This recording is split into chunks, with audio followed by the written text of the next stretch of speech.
네, 내 딸이다. 이 결혼 안 돼. 절대 안 돼. 평생을 법 없이도 살 공직자라 칭송받으며 주변의 존경을 한 몸에 받아온 제 남편 철수.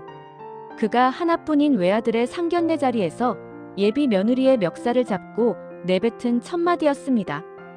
곱게 차려입은 예비 며느리 미란의 부모님 자리에는 아무도 앉아있지 않았지만 남편은 마치 지옥에서 온 악귀라도 본 사람처럼 비명을 지르며 식당 바닥을 굴렀습니다.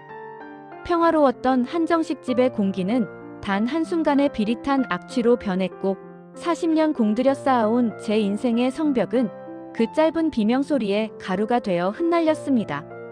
이 기막히고 잔인한 인연의 끝이 과연 어디를 향해 가는지, 그리고 제가 이 지옥 같은 배신 속에서 어떻게 복수의 칼날을 갈게 되었는지 궁금하시다면 구독과 좋아요, 알림 설정 부탁드립니다.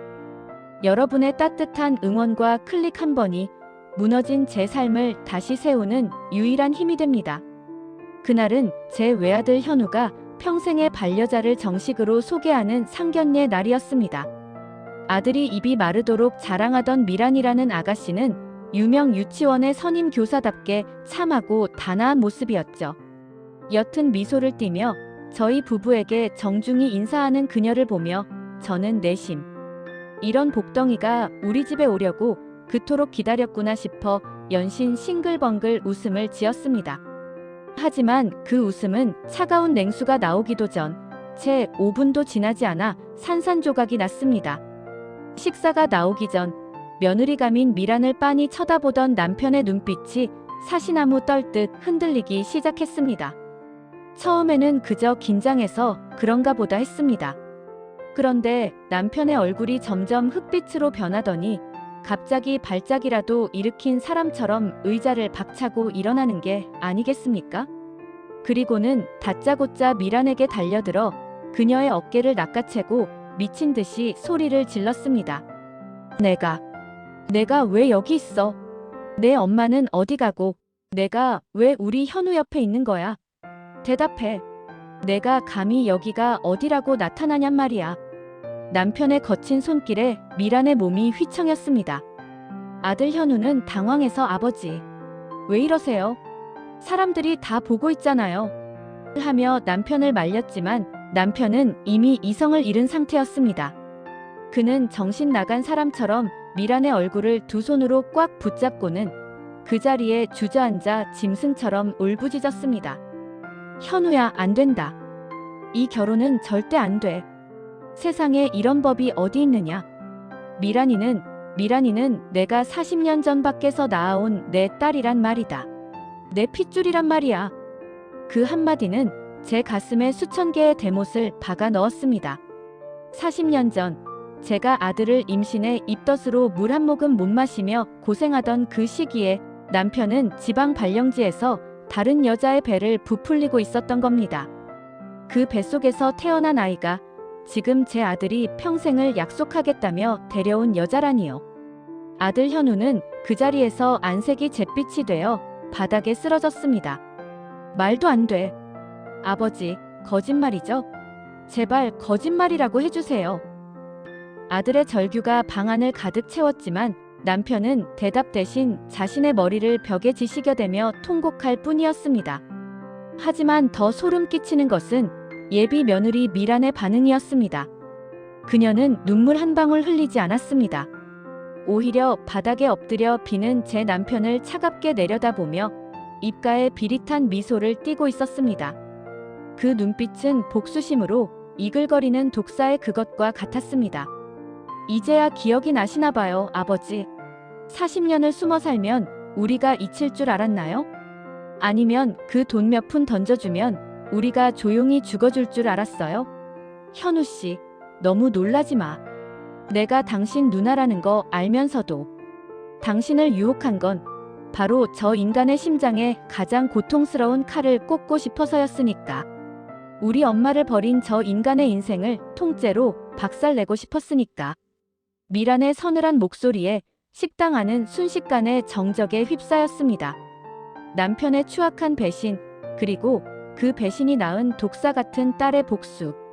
그리고 그 사이에서 갈갈이 찢겨나간 제 아들의 인생.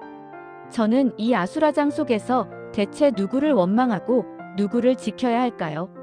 40년 평온했던 우리 집 거실에 지옥보다 더 뜨거운 불길이 치솟고 있었습니다. 사람들의 수군거림과 식당 종업원들의 당혹스러운 시선이 느껴졌지만 저는 아무것도 들리지 않았습니다. 오직 제품에서 경련을 일으키며 쓰러진 아들의 차가운 손만이 느껴질 뿐이었죠. 저는 정신을 잃은 아들을 껴안고 결심했습니다. 내 자식의 영혼을 난도질한 저 독사와 40년 동안 나를 완벽하게 속인 내 남편을 제 손으로 직접 단죄하겠노라고 말입니다. 이 비극의 끝이 무엇이든 저는 이제 더 이상 예전에 순진했던 영자가 아니었습니다. 혼절한 아들을 응급실 차가운 침대에 눕혀두고 돌아오는 길, 밤 공기는 유독 시리고 날카로웠습니다. 집으로 들어서자 거실 구석에 웅크리고 앉아 머리를 감싸 쥐고 있는 남편의 뒷모습이 보였습니다. 40년 동안 제가 믿고 의지했던 그 넓은 어깨가 이제는 오물 덩어리처럼 혐오스럽게만 느껴졌죠. 저는 남편을 투명인간 취급하며 곧장 안방 건너편 남편의 서재로 향했습니다. 그곳은 40년 공직 생활 내내 남편이 국가기밀이나 중요 서류 운운하며 자물쇠를 채워두고 저조차 근처에 오지 못하게 했던 성역이었습니다. 저는 창고에서 묵직한 쇠망치를 꺼내 들었습니다. 남편이 뒤늦게 쫓아와 제 팔을 붙잡으며 애걸복걸하더군요. 영자야, 제발 이러지 마라. 내가 다 설명할게. 응. 열쇠 줄 테니까 일단 망치는 내려놓고 진정해. 제발 내 말 좀 들어봐. 비굴하게 떨리는 그의 목소리를 들으니 구역질이 올라왔습니다. 저는 대답 대신 온 힘을 다해 남편의 손을 거칠게 뿌리쳤습니다. 40년 세월 동안 단 한 번도 남편에게 큰 소리치지 않았던 순종적인 아내의 눈빛이 아니었습니다. 제 눈에는 이미 살기가 서려 있었죠. 저는 망설임 없이 서재 책상 가장 아래쪽 이중으로 잠긴 비밀 서랍을 향해 망치를 높게 치켜들었습니다. 쿡쾅 하는 굉음과 함께 견고했던 나무 서랍이 비명을 지르며 쪼개졌습니다. 40년 동안 굳게 닫혀있던 남편의 가식적인 성벽이 무너지는 소리였습니다. 남편은 그 자리에 주저앉아 넋을 잃었고 저는 박살난 서랍 안쪽에서 제가 평생 본 적 없는 남편의 또 다른 인생을 끄집어냈습니다. 가장 먼저 제 눈에 들어온 것은 빛바랜 가죽 통장 3권이었습니다. 첫 페이지를 넘긴 순간 저는 숨이 막혀 비명을 지를 뻔했습니다. 우리가 결혼하고 딱 2년이 지났던 해, 제가 첫 아들을 임신해서 물 한 모금 못 마시고 입덧으로 고생하던 그해 겨울부터 송금이 시작되어 있었습니다. 매달 제 생활비보다 더 큰 액수가 김희숙이라는 이름 앞으로 흘러가고 있었죠. 바로 오늘 상견례장에 나타난 그 독사 같은 아이, 미란의 친모 이름이었습니다. 단순히 잠깐의 실수가 아니었습니다.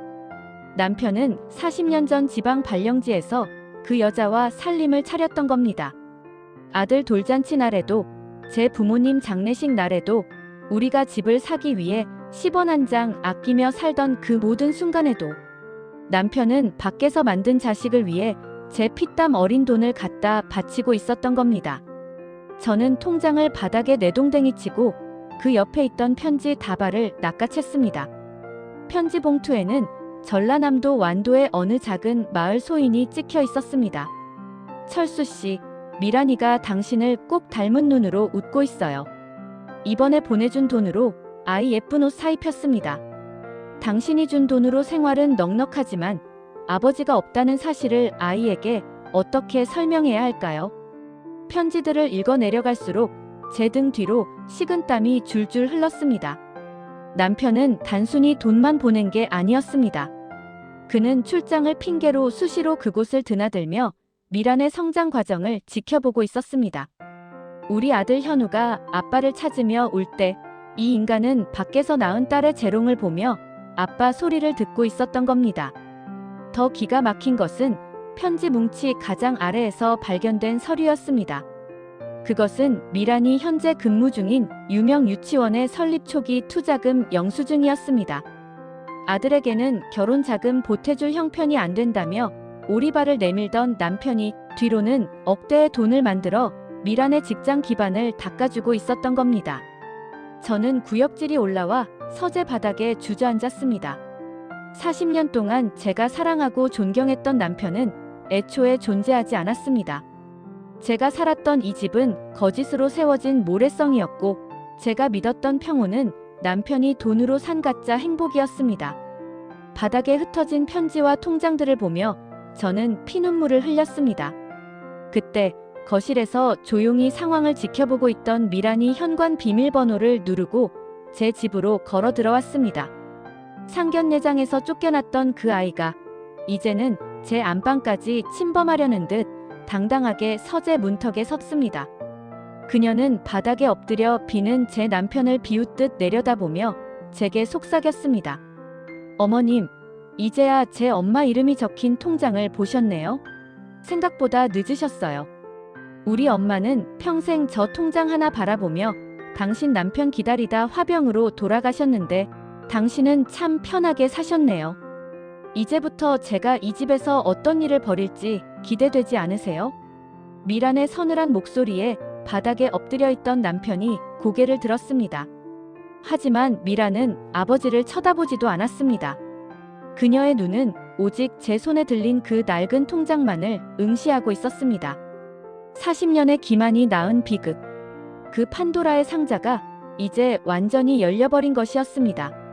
저는 떨리는 손으로 통장을 꽉 쥐었습니다. 이제 울고 있을 시간은 끝났습니다. 이 지옥을 만든 저 인간들에게 똑같은 고통을 안겨주겠다고 저는 그 박살난 서재 바닥에서 맹세했습니다. 서재 바닥에 흩뿌려진 40년치의 배신을 목격하고 숨조차 제대로 쉬지 못하던 그때 제 집 안방까지 제 발로 걸어 들어온 미란의 구두 소리는 소름 끼치도록 차분했습니다. 바닥에 엎드려 울고 있던 남편은 미란의 신발 끝을 붙잡고 제발 가라, 미란아. 내가 다 잘못했다. 제발 여기서 나가. 라며 비굴하게 매달렸습니다. 하지만 미란은 그 손을 가차없이 걷어찼습니다. 아버지, 지금 누구한테 빌고 있는 거예요? 빌어야 할 사람은 내가 아니라 저기 앉아있는 저 여자 아니에요? 미란이 손가락으로 가리킨 곳에는 넋이 나간 채 낡은 통장을 쥐고 있는 제가 있었습니다. 미란은 천천히 제 앞으로 다가와 무릎을 굽히고 앉았습니다. 그리고는 가방에서 서류 한 장과 사진 한 장을 꺼내 제 무릎 위에 올려두었습니다. 그것을 본 순간 저는 제가 붙잡고 있던 마지막 이성마저 끊어지는 것을 느꼈습니다. 어머님, 통장 따위 보며 울고 계실 때가 아니에요. 이거 보세요. 저랑 현우 씨 이미 혼인신고 끝냈거든요. 그리고 여기 이 아이 보이세요? 현우 씨 아이예요. 제 뱃속에서 자라고 있는 당신의 손주라고요. 그것은 구청 직인이 선명하게 찍힌 혼인관계 증명서와 두 줄이 선명한 임신 테스트기, 그리고 아주 작은 생명의 점이 찍힌 초음파 사진이었습니다. 상견례도 하기 전 미라는 제 아들 현우를 꿰어 이미 법적인 부부가 되어 있었던 겁니다. 피가 섞인 남매라는 천인공노할 사실을 알면서도 그녀는 제 아들을 지옥으로 끌고 들어간 것이었습니다. 너 미쳤구나. 내 오빠인 걸 알면서 어떻게 이런 짓을 해. 당장 취소해. 당장 이 집에서 나가라고. 제 비명에 미라는 눈 하나 깜짝하지 않고 비릿하게 웃었습니다. 오빠요? 제 엄마를 버리고 도망간 남자의 아들이 왜 제 오빠죠? 저한테 현우 씨는 그저 이 집안을 무너뜨리기 위해 가장 이용하기 쉬운 도구였을 뿐이에요. 그리고 어머님, 제가 임신했다는 소리 들으면 현우 씨가 과연 제 곁을 떠날 수 있을까요? 그 착해 빠진 아들이 자기 자식을 죽이겠다고 할까요? 그때였습니다. 응급실에서 간신히 정신을 차리고 집으로 돌아온 아들 현우가 현관문에 기대어 이 모든 대화를 듣고 있었습니다. 아들의 얼굴은 이미 산 사람의 것이 아니었습니다.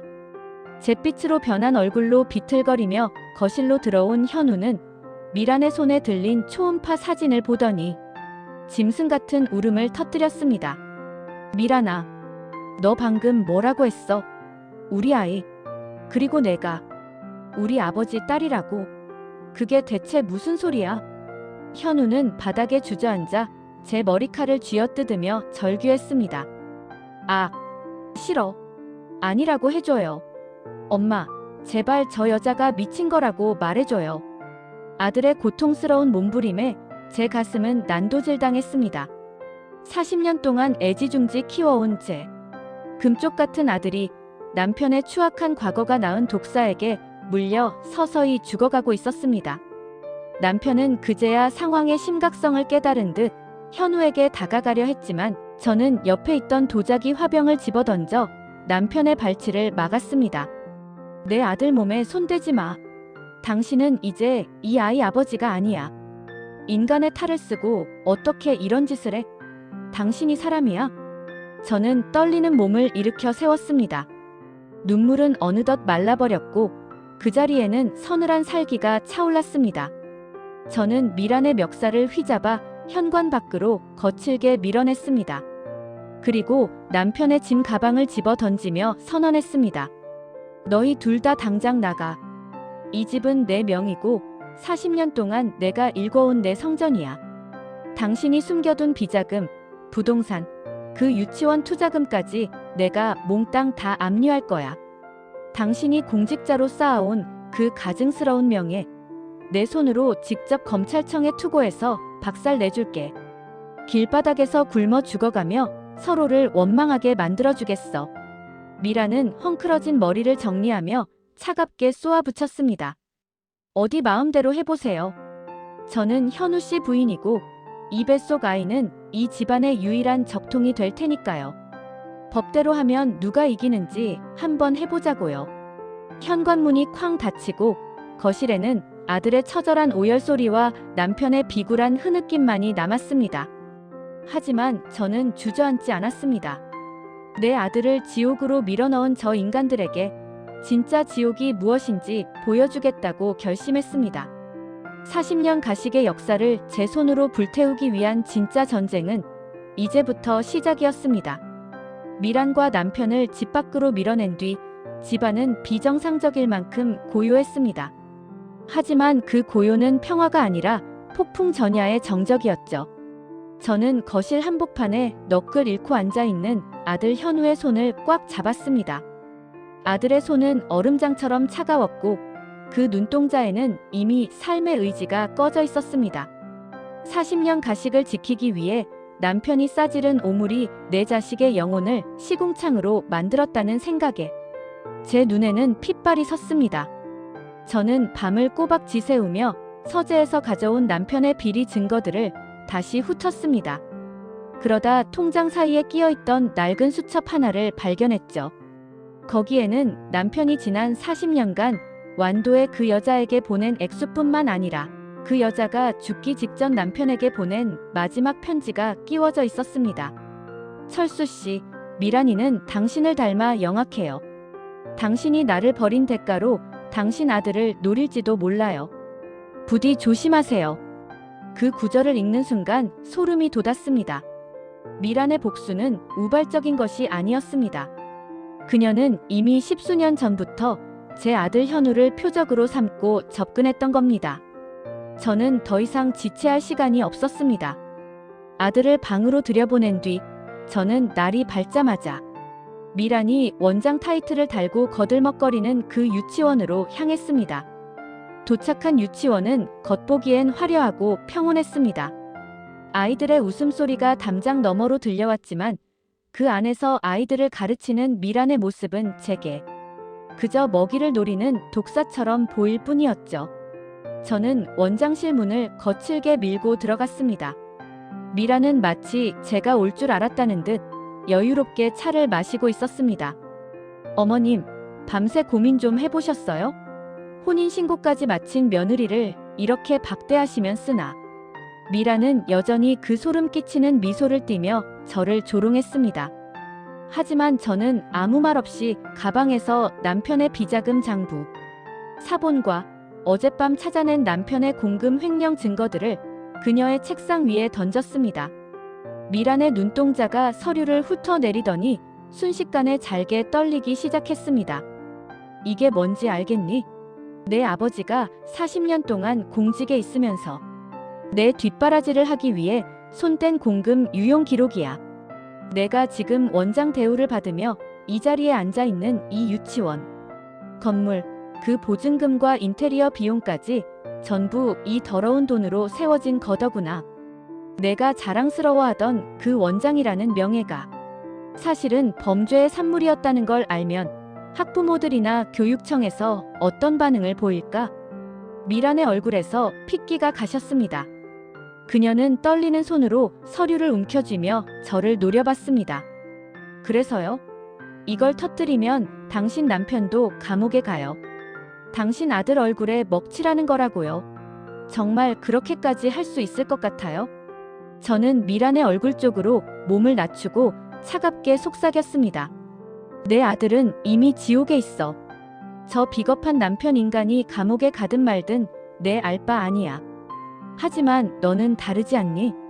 평생을 복수 하나만 바라보고 살아온 내가 이제 막 손에 넣은 이 화려한 명예와 지위가 한순간에 날아가는 걸 견딜 수 있겠어? 내가 현우 주변에 한 번만 더 나타나거나 임신을 빌미로 협박한다면 나는 이 장부를 들고 바로 교육청과 기자들을 만날 거야. 너와 내 아버지 둘 다 사회적으로 매장해버리겠다는 뜻이야. 미란의 호흡이 거칠어졌습니다. 복수심으로 가득 찼던 그녀의 눈에 처음으로 당혹감과 공포가 스쳤습니다. 저는 쐐기를 받기 위해 한마디를 더 덧붙였습니다. 그리고 그 뱃속의 아이. 정말 내 아들의 아이라면 유전자 검사부터 해야겠지. 만약 내가 거짓말을 한 거라면 사기죄까지 추가될 거야. 내 엄마를 버린 건 저 인간이지 우리 현우가 아니야. 한 번만 더 내 아들 인생을 건드리면 그때는 내가 내 엄마보다 더 비참한 곳으로 너를 밀어 넣어줄게. 어미는 자식을 위해서라면 악마보다 더한 짓도 할 수 있거든. 원장실을 나오는 제 등 뒤로 미란이 비명을 지르며 물건을 내던지는 소리가 들렸습니다. 하지만 제 마음은 오히려 얼음처럼 차분해졌습니다. 이제 시작이었습니다. 집으로 돌아온 저는 현관 앞에서 서성이는 남편을 향해 차갑게 말했습니다. 내 집에서 나가. 당장. 당신이 싸지른 그 죗값. 이제 당신 딸이랑 같이 지옥에 가서 치러. 2번 다시 내 눈앞에 그리고 현우 앞에 나타나지 마. 만약 한 번만 더 내 집 근처에 얼씬거리면 그때는 이 장부가 아니라 경찰차를 부르게 될 거야. 남편은 아무런 변명도 하지 못한 채 제 짐 가방을 들고 문 밖으로 밀려났습니다. 도어록 비밀번호를 바꾸는 제 손가락이 떨렸지만 쾅 하고 닫히는 문소리와 함께 40년 묵은 기만의 세월도 함께 잘려나가는 기분이었습니다. 아직 아들의 상처는 깊고 갈 길은 멀었지만 저는 이제야 비로소 제가 지켜야 할 진짜 집이 어디인지 알 것 같았습니다. 비극은 잔인했지만 그 끝에서 저는 이전보다 훨씬 더 독하고 강한 어머니로 다시 태어나 있었습니다. 제 집에서 가방 하나만 들고 쫓겨난 남편은 비 오는 거리에서 갈 곳을 잃고 헤매다 결국 자신이 그토록 뒷바라지했던 딸 미란의 오피스텔로 향했습니다. 하지만 그곳에서 기다리고 있는 것은 따뜻한 위로가 아니었습니다. 저는 남편의 옷에 몰래 숨겨둔 녹음기를 통해 그 추악한 부녀가 서로의 목을 조르는 소리를 실시간으로 듣고 있었습니다. 내가 어떻게 나한테 이럴 수 있느냐? 내가 내 엄마한테 보낸 돈이 얼마고 내 유치원까지 차려줬는데 감히 내 아들 인생을 망쳐? 너 때문에 내 마누라한테 쫓겨났단 말이다. 남편의 절규에 미라는 소름 끼치는 웃음소리로 대답했습니다. 돈. 그 더러운 돈 몇 푼으로 30년 넘게 아빠 없이 산 내 인생이 보상될 줄 알았어. 당신은 내 아빠가 아니라 우리 엄마를 천천히 말려 죽인 살인자일 뿐이야. 이제 당신 마누라한테도 버림받았으니 갈 데 없지. 나가서 죽든 말든 내 눈앞에서 사라져. 당신 같은 무능한 인간, 이제 나한테는 필요 없어. 현관문이 쾅 닫히고 남편이 복도에서 오열하는 소리가 들려왔습니다. 평생을 공직자로 대접받으며 가식의 성벽 안에 살던 남자의 비참한 몰락이었죠. 저는 차갑게 녹음기를 껐습니다. 동정심 따위는 사치였습니다. 저는 곧바로 제가 미리 수소문해둔 조력자, 남편의 전직 운전기사였던 김 씨를 만났습니다. 그는 남편이 공직 시절부터 저 몰래 관리해온 비밀 금고의 위치를 알고 있는 유일한 사람이었습니다. 사모님, 정말 괜찮으시겠습니까? 장관 표창까지 받은 분인데 이거 터지면 정말 끝입니다. 김 씨의 걱정 섞인 물음에 저는 단호하게 대답했습니다. 내 아들의 영혼은 이미 끝났어요. 저 인간의 명예 따위가 무슨 상관이죠? 그 금고 지금 당장 땁시다. 우리가 도착한 곳은 경기도 외곽의 낡은 상가 지하 창고였습니다. 남편은 제가 준 생활비가 모자라다며 투덜대면서도 뒤로는 이곳에 자신의 진짜 성역을 구축해 두었던 겁니다. 낡은 철문을 열고 들어가자 커다란 금고 하나가 덩그러니 놓여 있었습니다. 저는 망설임 없이 사설 금고 전문가를 불러 문을 개방했습니다. 치익 마이너스 하는 소리와 함께 금고 문이 열리자 그 안에서 쏟아져 나온 것들은 가히 충격적이었습니다. 수십 건의 차명 통장, 그리고 완도, 여인과 미란의 이름으로 된 여러 채의 부동산 등기 권리증, 그리고 골드가 몇 덩이까지. 40년 동안 제 눈을 속이고 국민의 세금과 우리 가족의 미래를 빼돌려 쌓아 올린 남편의 비밀 왕국이 그곳에 있었습니다. 하지만 제 눈을 가장 환하게 한 것은 금고 구석에 놓인 낡은 상자였습니다. 그 안에는 우리 아들 현우의 돌 사진과 미란의 돌 사진이 나란히 놓여 있었습니다.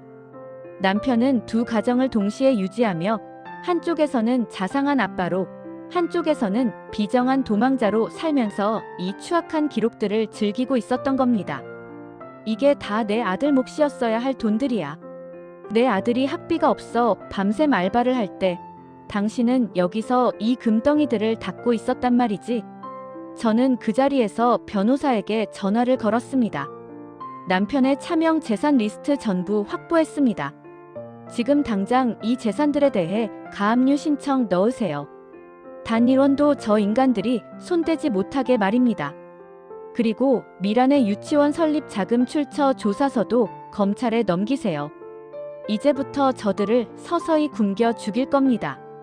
금고를 털고 나온 제 등 뒤로 차가운 밤바람이 불어왔지만 제 속은 뜨거운 불길로 가득 찼습니다. 남편은 이제 돈 한 푼 없는 노숙자 신세가 될 것이고 미라는 자신이 그토록 자랑스러워하던 유치원을 빼앗기게 될 것입니다. 악인들의 분열은 시작되었고 저는 그들이 서로를 물어뜯으며 자멸하는 과정을 가장 가까운 곳에서 지켜볼 준비가 되었습니다. 집으로 돌아오는 길, 저는 병실에서 잠든 아들의 손을 꼭 잡았습니다. 현우야, 엄마가 저들이 훔쳐간 내 인생 하나도 빠짐없이 다 되찾아줄게. 저 독사가 흘릴 눈물만큼 내가 흘린 피눈물을 닦아줄게. 비가 억수같이 쏟아지는 밤이었습니다. 비밀 금고를 털어 남편의 모든 숨구멍을 막아버린 지 불과 사흘 만에 현관 밖에서 짐승의 울음소리 같은 통곡이 들려왔습니다. 인터폰 화면을 확인하니 한때는 단정한 정장에 공무원의 품위를 자랑하던 남편 철수가 비에 젖어 넝화가 된 몰골로 제 집 대문 앞에 엎드려 있었습니다. 영자야, 내가 죽일 놈이다. 내가 내 손으로 내 눈을 찔러야 했는데 제발 한 번만 문 좀 열어다오. 이대로 가면 나 정말 죽는다. 남편은 식칼 하나를 제 목에 들이댄 채 경비원들이 다가오지 못하게 비명을 지르며 자살 소동을 벌이고 있었습니다. 평생을 남의 시선과 체면을 목숨처럼 여기던 인간이 돈줄이 끊기고 갈 곳이 없어지자 가장 비겁하고 추악한 방법으로 제 동정심을 구걸하고 있었죠. 저는 현관문을 열지 않은 채 인터폰 마이크에 대고 차갑게 말했습니다. 죽고 싶으면 조용히 가서 죽어. 남의 집 앞 더럽히지 말고. 당신이 죽는다고 해서 내 아들의 찢겨진 가슴이 붙을 것 같아. 당신 목숨값은 이미 그 금고 안에 있던 금덩이들보다 가벼워졌어. 당장 꺼지지 않으면 경찰에 자살 소동이 아니라 살인 협박으로 신고할 거야. 제 서슬퍼런 목소리에 남편은 칼을 떨어뜨리고 바닥을 긁으며 오열했습니다. 하지만 저는 그 눈물에 속지 않았습니다. 저 눈물은 반성이 아니라 자신이 누리던 안락함이 사라진 것에 대한 공포일 뿐이었으니까요. 저는 그대로 인터폰 전원을 꺼버렸습니다. 하지만 진짜 위기는 집 밖이 아니라 집 안에서 시작되고 있었습니다. 남편의 소란에 정신이 팔린 사이 방 안에서 멍하니 창밖만 보고 있던 아들 현우의 휴대폰이 진동했습니다. 미란이었습니다. 모든 재산을 압류당하고 유치원까지 폐쇄 위기에 몰린 독사가 마지막 발악으로 제 아들의 약한 마음을 파고들기 시작한 겁니다. 현우 씨, 나 지금 너무 무서워. 아버지는 나를 버렸고 사람들은 나를 살인자 취급해. 하지만 내 뱃속의 아이는 정말 당신 아이야. 내가 죽으면 이 아이도 같이 죽는 거야. 마지막으로 한 번만 얼굴 보여주면 깨끗이 사라질게. 신촌 뒷골목 그 카페에서 기다릴게.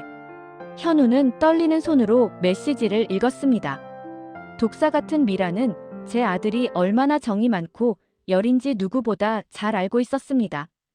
현우는 제가 남편과 대치하는 사이 홀린 사람처럼 외투를 걸치고 뒷문으로 빠져나갔습니다. 제가 아들의 방이 비어있다는 사실을 깨달았을 때는 이미 늦었습니다. 아들의 책상 위에는 미란이 보낸 협박 같은 애원 메시지가 띄워진 채 버려져 있었죠. 저는 심장이 발끝까지 떨어지는 기분이었습니다. 미라는 이제 돈을 원하는 게 아니었습니다. 자신이 무너지는 만큼 제 아들을 끌고 지옥 밑바닥으로 가려는 동기어진의 심산이었던 겁니다. 저는 미친 듯이 차를 몰아 아들이 간 곳으로 향했습니다. 빗길에 차가 미끄러지고 와이퍼가 비명을 질렀지만 제 머릿속에는 단 한 가지 생각뿐이었습니다. 내 아들 손끝 하나라도 건드리면 내 손으로 저 독사의 목을 비틀어버리겠다. 카페 근처 어두운 골목에 도착했을 때 저는 가로등 불빛 아래 서 있는 두 사람의 실루엣을 발견했습니다. 미라는 눈물 범벅이 된 얼굴로 현우의 품에 안겨 가증스러운 연기를 하고 있었고 제 아들은 그 가짜 눈물에 속아 그녀의 어깨를 감싸쥐고 있었습니다. 현우 씨, 나랑 같이 멀리 도망가자. 아무도 모르는 곳에 가서 우리 아이만 생각하며 살자. 응. 미란의 달콤한 속삭임이 제 귀에 꽂히는 순간 저는 차에서 내려 그들을 향해 달려갔습니다. 그리고는 현우의 품에 안겨있는 미란의 머리채를 뒤에서 낚아채 바닥으로 내팽개쳤습니다. 이 더러운 입으로 어디서 감히 내 아들을 유혹해. 내가 사람이니? 내 아버지가 저지른 죄도 모자라. 이제는 내 아들 목숨줄까지 쥐고 흔들겠다는 거야? 바닥에 처박힌 미라는 머리카락이 산발이 된 채 저를 노려보며 깔깔대고 웃기 시작했습니다. 그 웃음소리는 빗소리를 뚫고 소름 끼치게 울려 퍼졌습니다. 어머님, 너무 늦으셨어요. 현우 씨는 이미 나 없이는 못 살게 됐거든요. 우리가 나눈 그 끔찍한 시간들이 이 사람 몸에 문신처럼 새겨졌다고요. 당신이 아무리 떼어내려 해도 우리는 이미 지옥의 동반자야. 저는 떨리는 손으로 아들을 제 등 뒤로 숨겼습니다. 현우는 혼란스러운 듯 머리를 감싸쥐고 주저앉았습니다. 40년 가식의 역사가 낳은 이 괴물은 이제 제 아들의 영혼을 완전히 잠식하려 독리를 드러내고 있었습니다. 저는 빗속에서 미란을 향해 선언했습니다. 그래, 지옥 끝까지 가보자. 내가 내 아들을 놓지 않는다면 나는 너를 갈기갈기 찢어서라도 그 지옥에서 내 자식을 건져낼 테니까. 오늘부터 너는 내가 살아있는 한 단 한순간도 평온할 수 없을 거야. 빗속에서 광기 어린 웃음을 터뜨리던 미란을 뒤로하고 저는 실성한 듯한 아들을 강제로 차에 태워 집으로 돌아왔습니다. 현우는 집에 돌아와서도 엄마, 그래도 내 아이일지도 모르잖아요. 아이는 죄가 없잖아요 라며 멍한 눈으로 벽만 바라봤습니다. 그 착해 빠진 심성이 오히려 독이 되어 제 아들의 목을 조르고 있었죠. 저는 그런 아들의 뺨을 강하게 내리쳤습니다. 정신 차려. 이 미련한 놈아. 저 여자가 어떤 괴물인지 아직도 모르겠어. 내 아버지가 40년을 속였듯이 저 아이도 너를 속이고 있는 거야. 정말 아이가 있다면 왜 검사 받으러 가자는 말에 발작을 하겠니? 저는 그 길로 제가 미리 매수해둔 미란의 유치원 동료 교사를 통해 미란이 최근 은밀하게 드나들던 산부인과 기록을 입수했습니다. 그리고 며칠 뒤 제 손에는 미란의 운명을 끝장낼 단 한 장의 종이가 들려 있었습니다. 미란이 임신이라고 주장하며 현우에게 보여줬던 초음파 사진의 원본 주인을 찾아낸 것입니다. 그것은 미란의 친구가 3년 전 촬영한 사진을 교묘하게 합성한 가짜였습니다. 저는 그 서류를 들고 다시 한번 미란을 불러냈습니다. 이번에는 어두운 골목이 아니라 남편과 아들이 모두 지켜보고 있는 우리 집 거실이었습니다.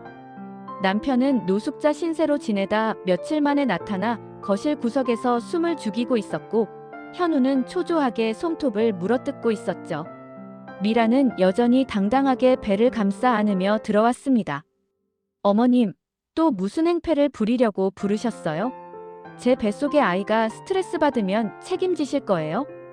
저는 대답 대신 미란의 얼굴에 초음파 사진 원본과 산부인과 허위 진단서 기록을 던졌습니다. 종이들이 거실 바닥에 흩날리자 미란의 눈동자가 순식간에 잘게 떨리기 시작했습니다. 이게 내가 말한 우리 집안의 적통이니? 3년 전 내 친구가 찍은 사진을 가지고 내 아들을 협박해? 내가 사람이야? 짐승도 자기 새끼는 이용하지 않아. 그런데 너는 존재하지도 않는 생명을 담보로 내 자식의 영혼을 난도질했어. 현우가 바닥에 떨어진 서류를 집어들었습니다. 서류를 읽어내려가는 아들의 손이 눈에 띄게 떨렸습니다. 아들은 한참 동안 말이 없다가 갑자기 피가 거꾸로 솟는 듯한 괴성을 지르며 식탁 위에 있던 물컵을 벽에 내던졌습니다. 챙그랑. 이 악마 같은 년. 내가 어떻게 나한테 이럴 수 있어. 내가 너 때문에 죽으려고 했던 그 시간들이 내 눈에는 우스웠니?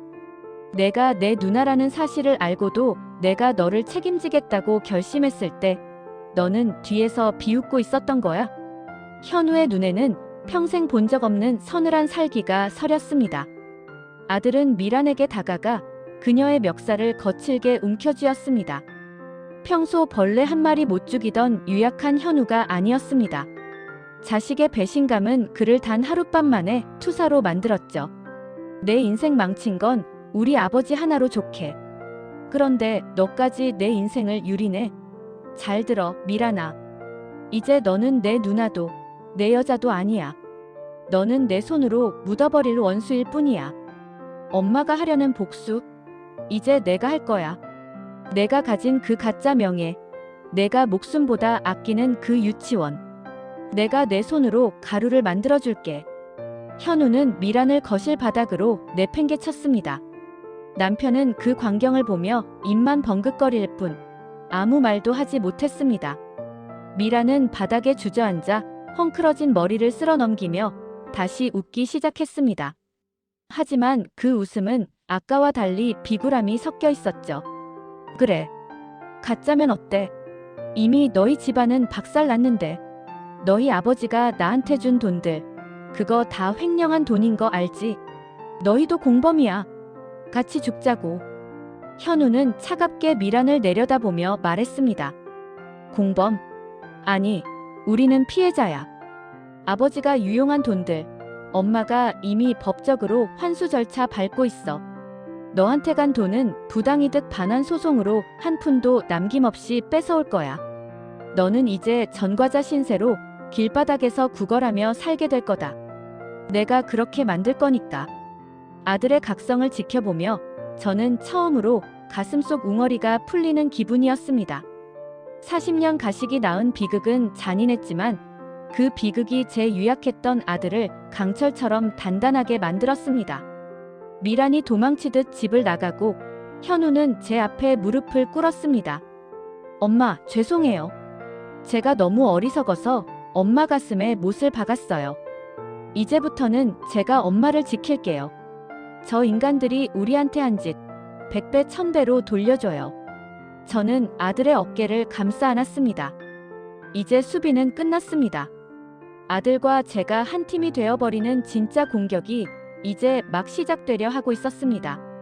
남편은 거실 구석에서 우리 모자의 기세에 눌려 숨소리조차 크게 내지 못했습니다. 40년 배신의 역사를 청산할 마지막 설계가 제 머릿속에서 완벽하게 그려지고 있었습니다. 아들 현우가 각성한 후 우리 집의 공기는 완전히 달라졌습니다.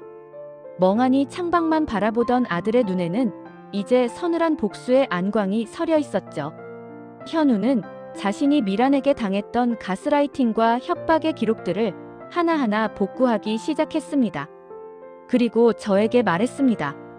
엄마, 저 여자가 가장 아끼는 게 뭔지 알아요? 돈도 명예도 아니에요.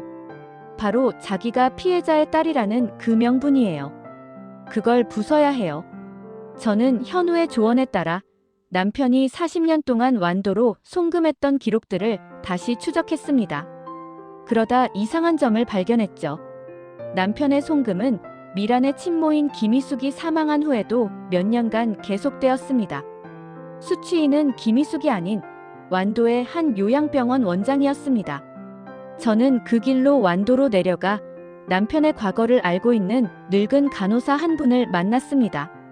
그리고 그곳에서 미란이 결코 세상에 나오길 원치 않았던 추악한 진실을 마주하게 되었습니다. 김희숙 씨요? 아유, 말도 마세요. 그 여자는 철수 씨한테 버림받아서 죽은 게 아니에요. 오히려 철수 씨가 보내주는 돈으로 도박판을 전전하다가 빚더미에 앉았고 결국 술에 취해 사고를 당한 거죠. 철수 씨는 그 여자가 죽을 때까지 병원비를 다 댔어요. 그런데 그 딸 미란이는 자기 엄마가 비련의 여주인공인 양세상을 속이고 살더군요. 소름이 돋았습니다. 미란은 아버지가 엄마를 죽음으로 몰아넣었다며 복수의 칼날을 갈았지만 실상은 본인의 엄마가 망쳐놓은 인생을 아버지의 돈으로 보상받으며 살고 있었던 겁니다. 그녀는 자신의 복수를 정당화하기 위해 죽은 엄마라는 방패를 세우고 제 아들을 유혹했던 것이죠. 저는 이 사실을 증명할 병원 기록과 과거 목격자들의 진술을 확보해 서울로 돌아왔습니다. 그 사이 아들 현우는 미란의 유치원을 무너뜨릴 완벽한 덫을 놓았습니다. 현우는 미란이 학부모들에게 받아온 비밀 기부금과 유치원 교사들을 상대로 벌인 갑질 사례들을 수집해 온라인 커뮤니티에 익명으로 터뜨리기 시작했습니다. 명문 유치원 원장의 두 얼굴 내 남편을 유혹한 파렴치한 복수기. 현우가 올린 글은 단 몇 시간 만에 수십만 조회수를 기록하며 인터넷을 뜨겁게 달궜습니다. 미란이 쌓아올린 참된 교육자라는 가면이 실시간으로 찢겨 나가기 시작한 겁니다. 유치원 앞에는 배신감에 휩싸인 학부모들이 몰려와 시위를 벌였고 교육청에서도 긴급 감사가 내려왔습니다. 위기에 몰린 미란은 다시 한번 저희 집으로 달려왔습니다. 예전에 여유롭던 모습은 온데간데 없고 도끼에 찬 눈으로 저를 노려보며 소리쳤습니다. 당신들이 감히 나를 건드려? 우리 엄마가 어떻게 죽었는지 다 알면서 내가 이 유치원을 어떻게 세웠는데. 저는 차갑게 웃으며 완도 요양병원에서 가져온 서류 뭉치를 미란의 발치에 던졌습니다. 내 엄마가 어떻게 죽었는지 정말 몰라서 묻는 거니? 도박 빚에 쫓기다 술 취해 길바닥에서 사고당한 게 내 아버지가 죽인 거니? 내 아버지는 그 여자 죽을 때까지 뒷수습 다 했어. 너는 그 추악한 진실을 복수라는 포장지로 덮고 내 아들을 괴롭힌 거야. 너는 피해자가 아니라 내 엄마랑 똑같이 남의 돈에 기생하며 사는 기생충일 뿐이야. 미란의 얼굴이 순식간에 잿빛으로 변했습니다. 자신의 존재 기반이었던 복수의 명분이 쓰레기통에 처박히는 순간이었죠. 현우는 그런 미란을 싸늘하게 내려다보며 쐐기를 박았습니다. 미란아, 내가 말한 그 지옥, 이제 내가 들어갈 차례야. 내일 아침이면 내 유치원 설립 허가 취소될 거야. 그리고 내가 횡령한 돈들, 엄마가 이미 가압류 신청 끝냈어. 너는 이제 전과자이자 빚쟁이로 평생을 숨어 살게 될 거다. 내가 그렇게 만들었거든. 미라는 비명을 지르며 바닥을 긁었지만 현우는 눈 하나 깜짝하지 않고 그녀를 경비실로 넘겼습니다. 거실 구석에서 이 모든 광경을 보던 남편은 자신의 과거가 낱낱이 공개되자 쥐구멍이라도 찾고 싶은 듯 고개를 쳐박았습니다. 세상이 다 그런 것은 아니지만 때로는 악인이 만든 덫에 그 자신이 걸려 넘어질 때 가장 큰 심판이 시작됩니다. 40년 가식의 껍데기를 벗겨낸 자리에는 썩은 냄새 진동하는 진실만이 남았습니다. 하지만 저는 후련했습니다. 이제야 제 아들의 억울함이 조금씩 씻겨 내려가는 기분이었으니까요. 하지만 복수는 여기서 끝이 아니었습니다. 미라는 최후의 수단으로 남편이 숨겨둔 마지막 비자금 통로를 터뜨리겠다며 협박하기 시작했습니다. 그 비자금 통로에는 저조차 상상하지 못했던 거물 정치인의 이름이 얽혀 있었죠. 40년 공무원이었던 남편의 민낯이 어디까지 추락할지, 그리고 그 불똥이 우리 가족에게 어떻게 튈지 지옥의 문은 이제 막 더 크게 열리고 있었습니다. 미란이 마지막 카드로 꺼내든 것은 예상보다 훨씬 더 치명적이었습니다. 유치원이 폐쇄 위기에 몰리고 자신의 거짓말이 들통나자 그녀는 남편 철수가 40년 공직 생활 동안 은밀하게 관리해 온 검은 커넥션의 명단을 터뜨리겠다고 협박하기 시작했습니다. 어머님, 제가 무너지면 당신 남편만 죽을 것 같아요? 아니, 이 리스트 터지는 순간 당신 아들도 사회적으로 매장이에요. 뇌물 받은 돈으로 아들 유학 보내고 뒷바라지한 거 세상이 알면 참 좋아하겠네요. 미란의 비릿한 협박은 날카로운 비수가 되어 제 가슴을 찔렀습니다. 남편 철수는 제 발치에 엎드려 바르르 떨며 빌기 시작했습니다. 영자야, 저거 터지면 나 정말 교수형이야. 아니, 그 전에 그쪽 거물들한테 내가 먼저 죽어. 제발, 제발 미란이 좀 달래주라. 돈 좀 줘서 해외로 보내버리자. 응. 저는 비굴하게 구걸하는 남편의 얼굴을 보며 헛웃음이 나왔습니다. 40년을 함께 산 남자가 사실은 거대한 비리 덩어리였고 그 더러운 돈이 내 자식의 등록금이 되었다는 사실에 하늘이 무너지는 것 같았습니다. 하지만 저는 미란의 협박에 굴복할 생각이 없었습니다. 굴복하는 순간 우리는 평생 저 독사의 노예가 되어 피를 빨릴 테니까요. 저는 결심했습니다. 썩은 살은 도려내야 하고 무너진 집은 기초부터 다시 세워야 합니다. 저는 현우를 불러 앉혔습니다. 현우야, 아빠가 저지른 죄 때문에 내가 가진 모든 것을 잃을 수도 있어. 내가 쌓아온 커리어, 명예. 어쩌면 평생 뇌물범의 자식이라는 꼬리표가 붙을지도 몰라. 그래도 엄마는 저 독사한테 무릎 꿇고 싶지 않다. 너는 어떠니? 아들 현우는 잠시 침묵하더니 제 손을 꽉 잡았습니다. 엄마, 저도 알아요. 저 여자의 노예로 사느니 차라리 다 털고 바닥에서 다시 시작할래요. 아빠가 저지른 죄라면 아빠가 벌을 받아야죠. 저도 책임질 게 있다면 피하지 않을게요. 아들의 단호한 대답에 저는 힘을 얻었습니다. 저는 미란이 리스트를 터뜨리기 전 제가 먼저 선수를 치기로 했습니다. 저는 남편의 서재 깊숙한 곳에서 발견했던 진짜 비밀 장부와 뇌물수수 기록들을 챙겨 직접 검찰청 민원실로 향했습니다. 남편을 직접 고발하는 셀프 고발이라는 극단적인 선택을 한 것입니다. 세상이 다 그런 것은 아니지만 때로는 내가 가진 가장 소중한 것을 스스로 파괴해야만 진정한 구원이 찾아오기도 합니다. 저는 검사 앞에서 눈물 한 방울 흘리지 않고 남편의 비리를 낱낱이 진술했습니다. 40년 조강지처가 남편을 고발했다는 소식은 검찰 내부에서도 큰 파장을 일으켰습니다. 저는 남편의 자수와 수사 협조를 조건으로 가족들에 대한 선처와 재산 몰수 범위를 최소화하는 고도의 협상을 벌였습니다. 그 시각 아무것도 모른 채 언론사에 제보 전화를 돌리던 미라는 당황하기 시작했습니다. 이미 검찰이 남편의 사무실과 유치원을 압수수색하기 시작했기 때문입니다. 뭐? 검찰이 먼저 움직였다고? 누가? 대체 누가 제보한 거야? 미란이 비명을 지르며 제 집으로 달려왔을 때 저는 이미 거실에서 경찰들과 함께 그녀를 기다리고 있었습니다. 미란은 수갑을 찬 남편 철수가 끌려나가는 모습을 보며 넋을 잃었습니다. 어머님, 정말 미쳤어요? 당신 남편을 제 손으로 감옥에 보냈다고요? 당신 아들 인생은 어쩌려고? 저는 차갑게 미란에게 다가가 뺨을 올려붙였습니다. 아들 인생 걱정해주는 척하지 마. 내 아들은 너 같은 괴물한테 협박받으며 사느니 당당하게 비리 공무원의 자식으로 손가락질 받으며 사는 걸 택했어. 그리고 너, 내가 관리하던 유치원 비자금. 그거 다 우리 남편 뇌물 세탁용이었다는 거 내가 이미 다 증빙했어. 너는 이제 단순 횡령이 아니라 뇌물 공여 및 자금 세탁 공범이야. 너도 내 아버지랑 같은 방 쓰게 해줄게. 미란의 눈에 처음으로 진한 공포가 서렸습니다.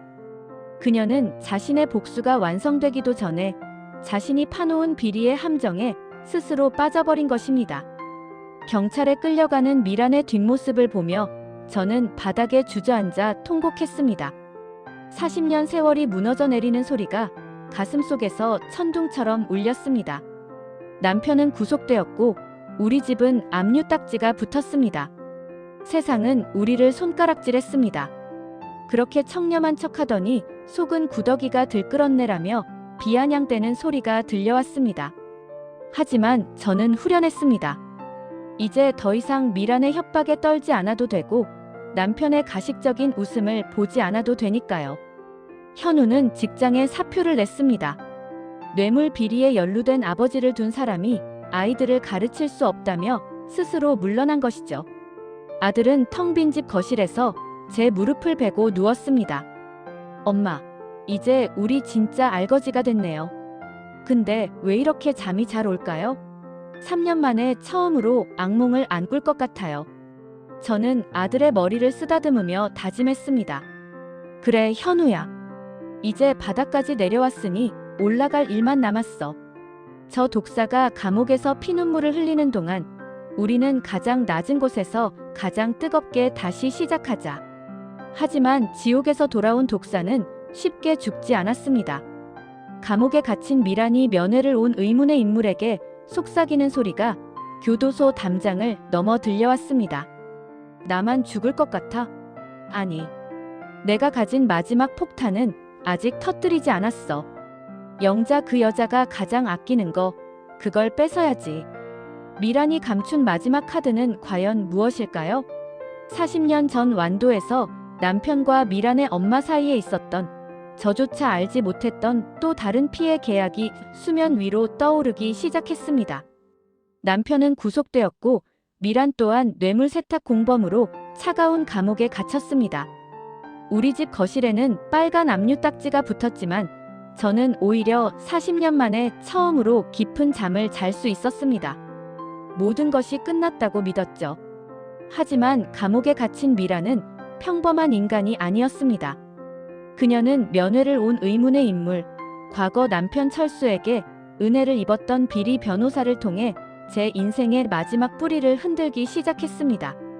어머님, 제가 감옥에 있다고 끝난 줄 아셨어요?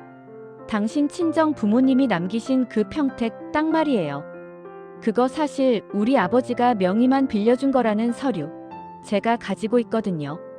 이제 그 땅 제가 찾아올 거예요. 당신과 당신 아들이 길바닥에서 깡통 차는 꼴 내가 쇠창살 안에서 꼭 보고 말 테니까. 변호사를 통해 전달된 미란의 메시지는 가히 충격적이었습니다. 제 부모님이 평생 흙을 일궈 저에게 남겨주신 유일한 유산인 평택의 금싸라기 땅. 남편 철수는 공직 생활 중 재산 공개를 피하기 위해 제 친정 부모님께 돈을 들여 그 땅을 사게 한 뒤 명의만 제 이름으로 해두었다는 가짜 확인서를 미란에게 넘겨주었던 겁니다. 남편이라는 인간은 감옥에 가면서도 끝까지 저와 아들의 생명줄을 미란에게 상납한 것이었죠. 저는 분노로 온몸이 떨렸습니다. 자식을 죽이려 한 여자에게 마지막까지 무기를 쥐어준 남편, 그리고 감옥에서도 제 숨통을 죄는 미란. 저는 이 판결을 뒤집기 위해 다시 한번 완도로 향했습니다. 40년 전 모든 비극의 시작점이었던 그곳에 미란이 결코 알지 못하는, 아니, 남편 철수가 무덤까지 가져가려 했던 진짜 비밀이 있을 것이라 확신했기 때문입니다. 완도의 낡은 어촌 마을. 저는 미란의 친모 김희숙과 가깝게 지냈던 노인을 수소문 끝에 찾아냈습니다. 그리고 그 노인의 입에서 나온 진실은 제 상상을 초월했습니다. 희숙이, 그 불쌍한 여자, 사고로 죽은 게 아니야. 그날 밤 철수 씨가 내려왔었지. 희숙이가 서울 본가로 찾아가서 당신 마누라한테 다 폭로하겠다고 하니까 철수 씨가 희숙이를 차에 태우고 나갔어. 그리고 1시간 뒤에 희숙이는 벼랑 밑에서 시체로 발견됐고 철수 씨는 겁에 질린 얼굴로 돌아와 나한테 입막음 돈을 줬지. 심장이 멎는 것 같았습니다. 제 남편은 단순한 외도남이나 뇌물범이 아니었습니다. 자신의 명예와 가정을 지키기 위해 자신을 사랑했던 여자를 죽음으로 몰아넣은 괴물이었던 겁니다. 미라는 아버지가 엄마를 버려서 죽었다고 믿고 복수했지만 사실 그녀의 아버지는 그녀의 엄마를 직접 살해한 범인이었습니다. 저는 이 증언을 뒷받침할 당시 사고 차량의 수리 기록과 노인의 자필 진술서를 확보해 서울로 돌아왔습니다. 그리고 감옥에 있는 미란에게 면회를 신청했습니다. 쇠창살 너머로 마주한 미란은 여전히 기고만장한 표정으로 저를 조롱했습니다. 왜요? 땅 뺏길 생각하니까 잠이 안 오세요? 어머님은 이제 아무것도 없어요. 현우 씨랑 같이 지하방이나 전전하며 사세요. 저는 아무 말 없이 노인의 진술서와 40년 전 사고 기록 사본을 유리창 너머로 보여주었습니다. 미란의 눈동자가 서류를 읽어내려가며 미친 듯이 흔들리기 시작했습니다. 이게 뭐야? 우리 엄마 사고였다며. 아빠가 엄마 지키려고 얼마나 노력했다고 했는데. 저는 차갑게 미란을 쏘아보며 속삭였습니다. 내 아버지는 너를 사랑해서 돈을 준 게 아니야. 내 엄마를 죽인 죄책감, 그리고 내가 사실을 알게 될까봐 두려워서 입막음용으로 돈을 던져준 거지. 너는 내 엄마를 죽인 살인범의 돈으로 호의호식하며 그 살인범을 대신해 아무 죄 없는 내 아들을 괴롭힌 거야. 내 복수가 얼마나 코미디 같은지 이제 좀 알겠니? 미라는 비명을 지르며 유리창을 두드렸습니다. 아니야. 그럴 리 없어.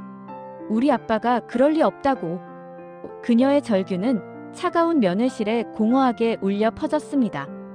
평생을 복수의 화신으로 살았던 그녀의 존재 자체가 부정당하는 순간이었습니다. 자신이 그토록 증오하면서도 의지했던 아버지가 사실은 자신의 근원을 말살한 악마였다는 사실에 미라는 정신을 놓기 시작했습니다. 저는 쐐기를 박았습니다. 내가 제기한 재산 반환 소송 해봐. 대신 나는 이 서류를 검찰에 넘겨서 내 아버지에게 살인죄를 추가할 거야. 공소시효. 이런 결정적인 증거가 나오면 재수사는 불가피해. 내 손으로 내 아버지를 사형대로 보내고 싶으면 어디 계속해봐. 미라는 바닥에 주저앉아 짐승 같은 신음소리를 내며 울부짖었습니다. 그녀의 눈에 서려있던 도끼는 이제 자학적인 광기로 변해 있었습니다. 저는 면회실을 나오며 차갑게 뒤돌아섰습니다. 세상이 다 그런 것은 아니지만 악이 악을 먹어치우는 광경은 그 어떤 심판보다 잔혹합니다. 미라는 이제 감옥 안에서 자신의 아버지가 엄마를 죽인 살인마라는 사실을 곱씹으며 평생을 지옥 속에서 살게 될 것입니다. 그리고 남편 철수는 자신이 가장 두려워했던 진실이 딸의 손에 의해 세상에 드러날까봐 매일 밤 공포에 떨게 되겠죠. 집으로 돌아오는 길, 저는 아들 현우의 손을 잡고 평택의 그 땅으로 향했습니다. 압류딱지가 붙은 서울집은 미련 없이 내주기로 했습니다. 비록 화려한 아파트는 사라졌지만 부모님이 남겨주신 정직한 땅 위에 아들과 저는 다시 집을 지을 것입니다. 현우는 흙을 만지며 환하게 웃었습니다. 엄마, 이제 정말 끝났네요. 저 독사도, 저 거짓말쟁이 아버지도. 이제 우리 인생에는 없어요. 저는 아들을 품에 안았습니다.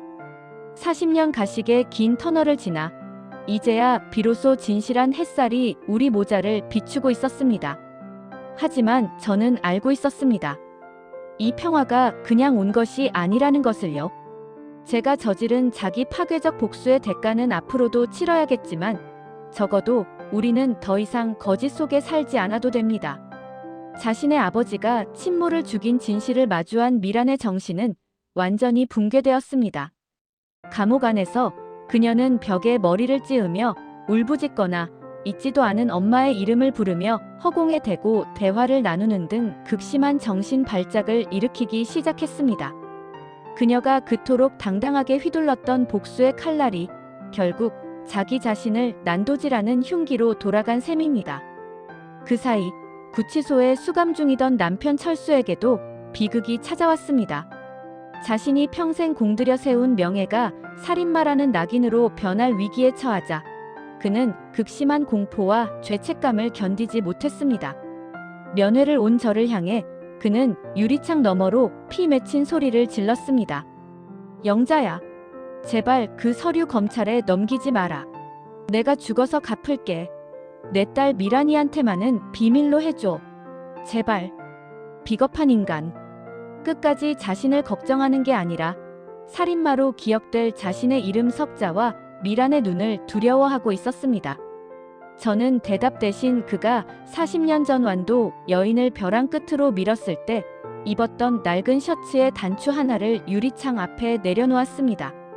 사고 현장에서 노인이 발견해 간직해왔던 그의 추악한 범죄의 증거였습니다.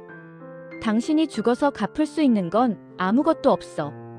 당신은 살아서 저 딸아이의 미친 눈동자를 평생 기억하며 살아야 해. 그게 당신이 지은 죄의 진짜 형벌이야. 그날 밤 남편은 구치소 화장실에서 극단적인 선택을 시도했습니다. 목숨은 건졌지만 뇌 손상으로 인해 하반신 마비와 언어장애를 얻게 되었죠. 한때 장관 표창을 받으며 구름 위를 걷던 공직자는 이제 말 한마디 못한 채 침대에 누워 천장만 바라보는 고기 덩어리로 전락했습니다. 시청자 여러분, 세상이 다 그런 것은 아니지만 인과응보라는 것은 때로 죽음보다 더 가혹한 생존으로 찾아오기도 합니다. 저는 압류 절차가 진행 중인 서울 집을 비웠습니다. 40년 세월이 묻은 가구들은 고물상에 넘겼고 남편의 흔적이 남은 옷가지들은 마당에서 모두 불태웠습니다. 검은 연기가 하늘로 솟구칠 때마다 제 가슴속 응어리도 조금씩 타 들어가는 기분이었습니다. 현우는 직장도 약혼자도 아버지도 잃었지만 오히려 눈빛만은 맑아졌습니다. 아들은 제 손을 잡고 평택의 낡은 시골집으로 향했습니다. 친정 부모님이 남겨주신 그 땅은 잡초가 무성했지만 우리 모자가 다시 뿌리 내릴 유일한 안식처였습니다. 엄마, 서울집보다 여기가 훨씬 공기가 좋네요. 우리 여기서 처음부터 다시 시작해요. 남들이 비웃든 말든 우리끼리 당당하게 살면 되잖아요. 아들의 대견한 말에 저는 억눌렀던 눈물을 터뜨렸습니다. 40년 가식의 옷을 벗고 나니 남은 건 낡은 시골집과 상처뿐인 우리 모자뿐이었지만 적어도 이제는 누구를 속이거나 누구에게 속을 걱정 없이 숨을 쉴 수 있게 되었습니다. 하지만 평화는 잠시였습니다. 정신질환을 이유로 형 집행정지를 받아 병원에 수용되어 있던 미란이 감시가 소홀한 틈을 타 병원을 탈출했다는 연락이 왔습니다. 그녀는 탈출 직전 병원 벽면에 피 섞인 글씨로 제 이름 영자와 현우를 적어놓았다고 하더군요. 복수심에 미쳐버린 괴물은 이제 이성이 없는 짐승이 되어 우리를 향해 기어오고 있었습니다. 40년 전 완도의 벼랑 끝에서 시작된 이 저주받은 인연은 아직 마지막 한 조각의 핏값을 더 요구하고 있었던 것입니다. 저는 현관문에 빗장을 걸어 잠그고 낫 한 자루를 챙겨 들었습니다. 현우야, 엄마 뒤로 숨어. 저 독사가 오면 이번에는 내가 직접 그 머리를 쳐버릴 테니까. 어두운 시골 마을의 밤, 산 짐승의 울음소리가 들려오는 가운데 저 멀리 길 끝에서 한 여자의 그림자가 비틀거리며 다가오고 있었습니다. 헝클어진 머리에 환자복을 입은 채 맨발로 흙바닥을 긁으며 다가오는 미란의 눈은 광기로 번뜩이고 있었습니다. 40년 가식의 대서사시, 그 최후의 사투가 이제 막 시작되려 하고 있었습니다. 달빛조차 숨어버린 평택의 외딴 시골집. 칠흑 같은 어둠 속에서 들려오는 것은 불길한 산짐승의 울음소리와 거칠게 풀숲을 헤치는 소리뿐이었습니다. 병원을 탈출해 맨발로 여기까지 기어온 미라는 이미 인간의 형체가 아니었습니다. 흙먼지로 뒤덮인 환자복, 갈기갈기 찢긴 발바닥에서 흐르는 피가 마당에 흙을 적시고 있었죠. 영자. 이 가짜 엄마. 우리 엄마 죽이고 내 인생 망친 살인마. 현우 나오라고 해. 현우 내 거야. 미란의 쉰 목소리가 정적을 찢었습니다. 저는 현우를 방 안으로 밀어넣고 문을 잠근 채 녹슨낫 한 자루를 쥐고 마당으로 나섰습니다. 40년을 참아온 영자가 아닙니다. 이제 제 앞을 막아서는 것은 자식을 지키기 위해 귀신이라도 베어버릴 어미의 살기였습니다. 미라는 저를 보자마자 짐승처럼 달려들었습니다. 손톱으로 제 얼굴을 핥히고 옷자락을 뜯어내며 비명을 질렀죠. 저는 그녀의 어깨를 밀쳐내며 소리쳤습니다. 정신 차려. 내 엄마를 죽인 건 내 남편이자 내 아버지고 내 인생을 망친 건 내 그릇된 욕망이야. 왜 아무 죄 없는 내 아들한테 와서 바라기야. 그때였습니다. 바닥에 쓰러진 미란이 소름 끼치게 웃으며 품 안에서 낡은 베네저고리 한 벌과 40년 전 산부인과 기록지를 꺼내 던졌습니다. 그것은 남편 철수가 감옥으로 가기 직전 미란에게 은밀히 전달했던 마지막 폭탄이었습니다. 죄 없는 아들. 하하. 영자야. 당신은 정말 아무것도 모르는구나. 당신이 40년 동안 애지중지 키운 저 현우가 정말 당신 뱃속에서 나온 자식인 줄 알아. 심장이 얼어붙는 것 같았습니다. 미란의 입에서 나온 말은 제 세계를 통째로 뒤흔들었습니다. 우리 아버지는 참 치밀한 사람이었어. 40년 전 당신과 우리 엄마가 같은 시기에 아이를 가졌을 때 아버지는 결심했지. 본처인 당신에게는 아들이 필요하고 사랑하는 내 엄마의 아이는 화려한 서울 집에서 귀하게 키워야겠다고. 그래서 병원에서 아이를 바꿨어. 당신이 낳은 진짜 아들은 태어나자마자 버려졌거나 죽었을지도 모르지. 지금 당신 방 안에 숨어있는 저 현우가 사실은 내 친동생이란 말이야. 거실 안에서 이 모든 소리를 듣고 있던 현우가 문을 박차고 나왔습니다. 아들의 손은 경련하듯 떨리고 있었고 눈에는 형언할 수 없는 공포가 서려 있었습니다. 그게 무슨 소리야? 내가 엄마 아들이 아니라고. 내가 저 살인마 같은 인간의 핏줄이라고. 미라는 기어가는 목소리로 현우의 다리를 붙잡았습니다. 그래, 현우야. 너랑 나는 한 배에서 나온 남매야.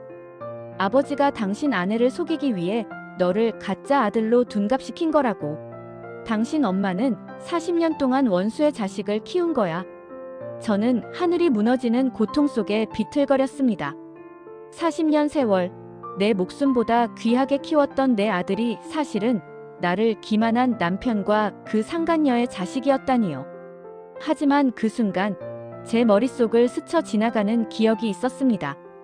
현우를 낳던 날 남편이 유독 불안해하며 저를 다른 병실로 옮기려 했던 일들, 그리고 현우의 혈액형이 남편과 저 사이에서 나올 수 없다는 것을 알고도 돌연변이일 뿐이라며 황급히 덮으려 했던 남편의 눈빛.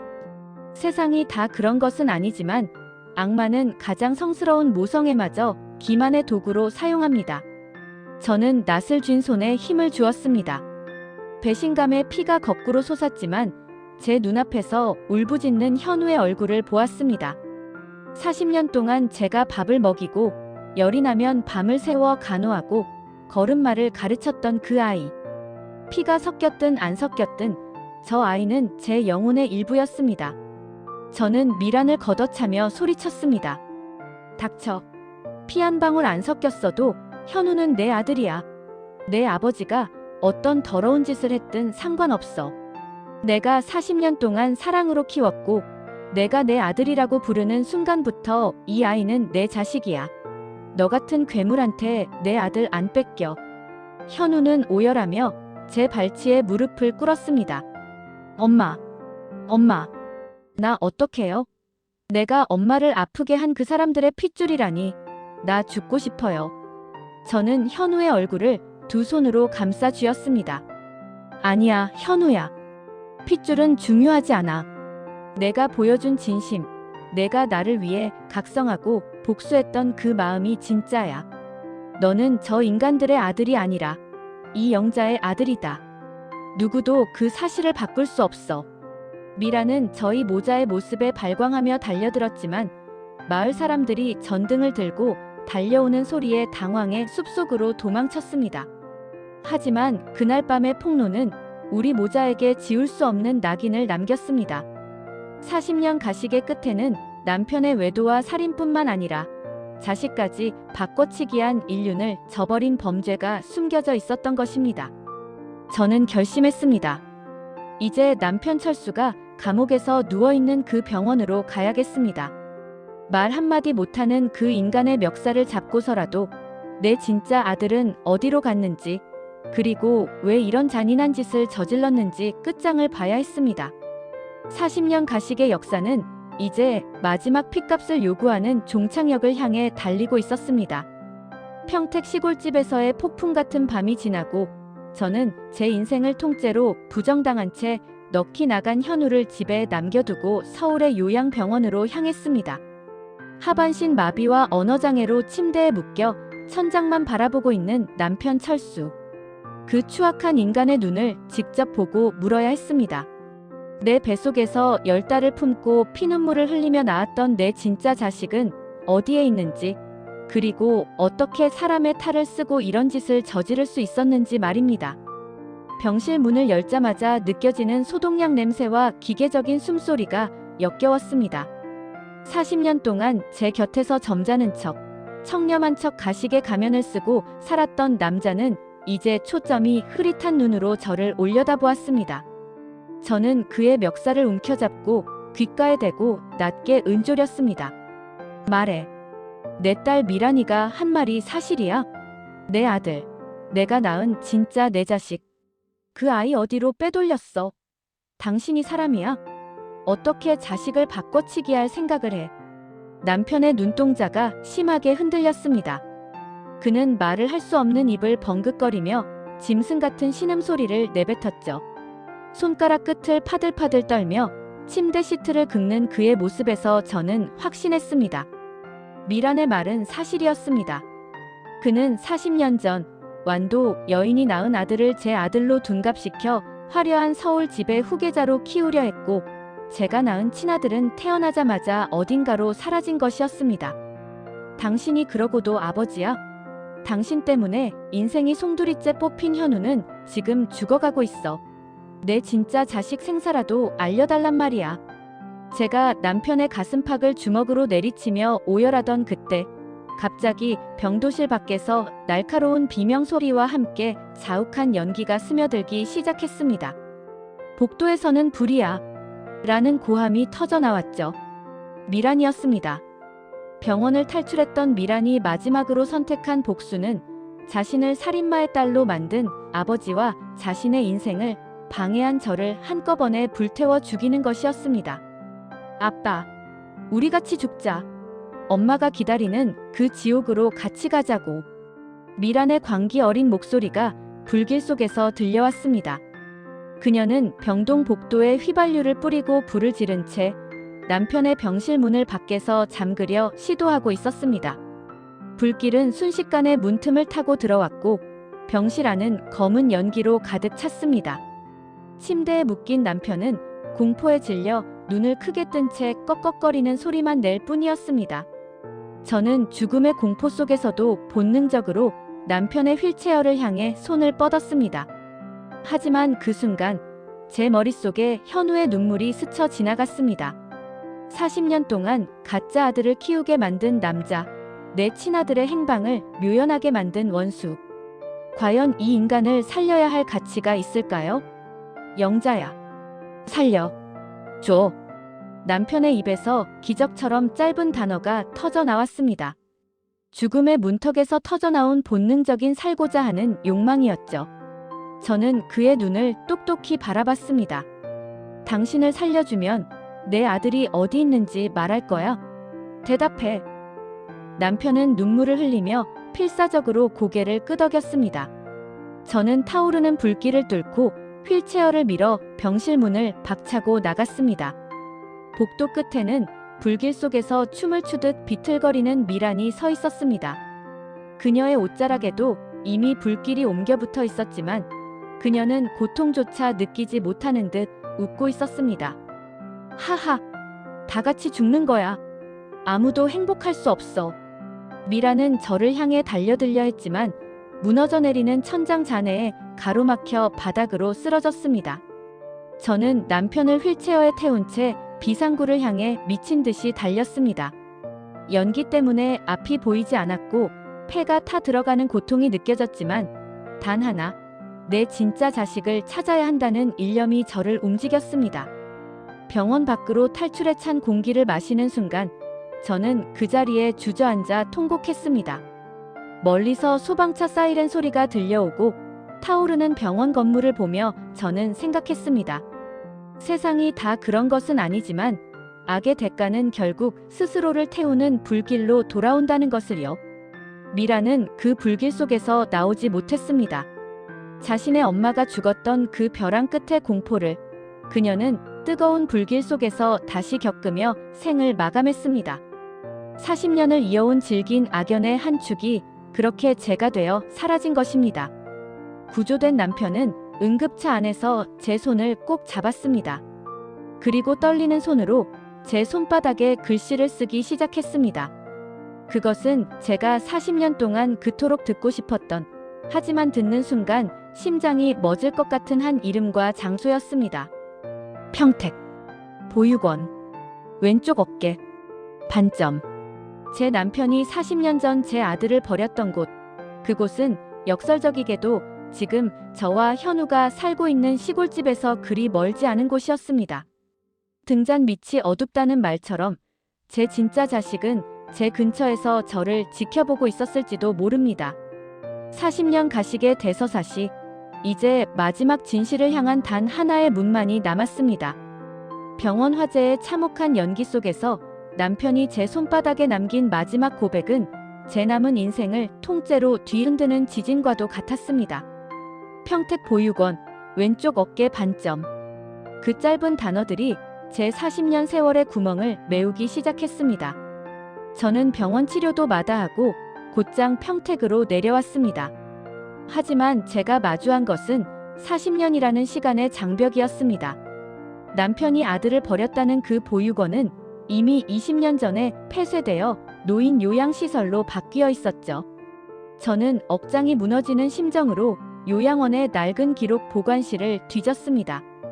곰팡이 냄새가 진동하는 먼지 쌓인 장부들 사이에서 저는 1986년 겨울 보육원 앞 차가운 시멘트 바닥에 베네저고리 한 벌과 함께 버려졌던 한 아이의 기록을 찾아냈습니다. 이름 없음, 남자아이, 왼쪽 어깨에 손바닥만 한 붉은 반점. 심장이 터질 것 같았습니다. 제 뱃속에서 10달을 품고 나왔던 내 진짜 핏줄. 남편 철수는 자신의 외도로 낳은 미란의 동생 현우를 적통으로 만들기 위해 제 친아들을 추운 겨울날 이 차가운 보육원 앞에 짐짝처럼 내던졌던 겁니다. 저는 그 기록을 붙잡고 보관실 바닥에 주저앉아 짐승처럼 울부짖었습니다. 철수야, 이 나쁜 인간아. 어떻게 사람의 탈을 쓰고 이럴 수가 있어. 내 자식을, 내 피부치를 어떻게. 하지만 비극은 여기서 끝이 아니었습니다. 기록에 따르면 그 아이는 7살이 되던 해 보육원 근처에서 농사를 짓던 한 부부에게 입양되었습니다. 저는 떨리는 마음으로 입양된 집의 주소지를 확인했습니다. 그런데 그 주소를 보는 순간 저는 제 눈을 의심할 수밖에 없었습니다. 그곳은 바로 지금 제가 살고 있는 시골집에서 불과 30분 거리에 있는 평택 변두리의 작은 카센터였습니다. 저는 미친 듯이 차를 몰아 그 카센터로 향했습니다. 멀리서 기름때 묻은 작업복을 입고 묵묵히 타이어를 갈고 있는 한 남자의 뒷모습이 보였습니다. 건장한 체격, 투박한 손길. 하지만 어딘지 모르게 제 친정 아버지를 쏙 빼닮은 그 옆얼굴을 보는 순간 피는 물보다 진하다는 말이 환청처럼 들려왔습니다. 실례지만 사장님 성함이 어떻게 되시나요? 제 목소리에 남자가 고개를 돌렸습니다. 30 후반쯤 되어 보이는 남자의 눈매는 제가 거울 속에서 매일 보던 제 눈과 너무나 닮아 있었습니다. 남자는 의아한 표정으로 대답했습니다. 저는 김진수라고 합니다. 무슨 일로 오셨습니까? 저는 대답 대신 남자의 왼쪽 어깨를 빤히 쳐다봤습니다. 얇은 면 티셔츠 너머로 희미하게 비치는 붉은 형체. 저는 실내를 무릅쓰고 남자의 어깨를 붙잡았습니다. 남자는 당황하며 뒤로 물러났지만 저는 이미 보았습니다. 옷깃 사이로 드러난 선명한 붉은 반점. 40년 전 제가 갓 낳은 아이를 단 한 번 품에 안았을 때 확인했던 바로 그 낙인이었습니다. 진수야, 너였니? 너였어? 저는 남자의 손을 붙잡고 오열했습니다. 남자는 영문도 모른 채 저를 미친 여자 취급하며 떼어내려 했지만 제가 꺼내놓은 낡은 베넷 저고리와 보육원 기록을 보는 순간 그의 눈동자도 잘게 떨리기 시작했습니다. 평생을 버림받았다는 상처 속에 살아온 그 아이, 제 진짜 아들은 바로 제 곁에서 이토록 성실하게 살아가고 있었던 것입니다. 하지만 운명은 참으로 가혹했습니다. 제가 친아들을 찾았다는 기쁨에 젖어 있을 때 집에서 저를 기다리던 가짜 아들 현우에게서 전화가 걸려왔습니다. 엄마, 미안해요. 나는 이제 더 이상 엄마 아들로 살 자격이 없어요. 저 여자의 핏줄이라는 사실이 나를 매일 밤 질식하게 만들어요. 엄마의 진짜 아들을 찾으세요. 나는 그 사람의 자리를 도둑질한 죄인일 뿐이에요. 현우의 목소리는 너무나 평온해서 더 불길했습니다. 아들은 제가 친아들을 찾는 동안 자신이 도둑질한 40년 세월에 대한 속죄로 스스로 인생의 마침표를 찍으려 하고 있었던 겁니다. 저는 비명을 지르며 다시 시골집으로 달렸습니다. 친아들을 찾은 기쁨과 가짜 아들을 잃을지도 모른다는 공포가 교차하는 인생 최대의 혼란이 저를 덮쳤습니다.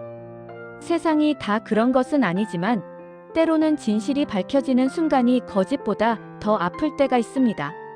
40년 가식의 대서사시, 이제 그 마지막 장은 두 아들을 품에 안으려는 한 어머니의 처절한 몸부림으로 향하고 있었습니다.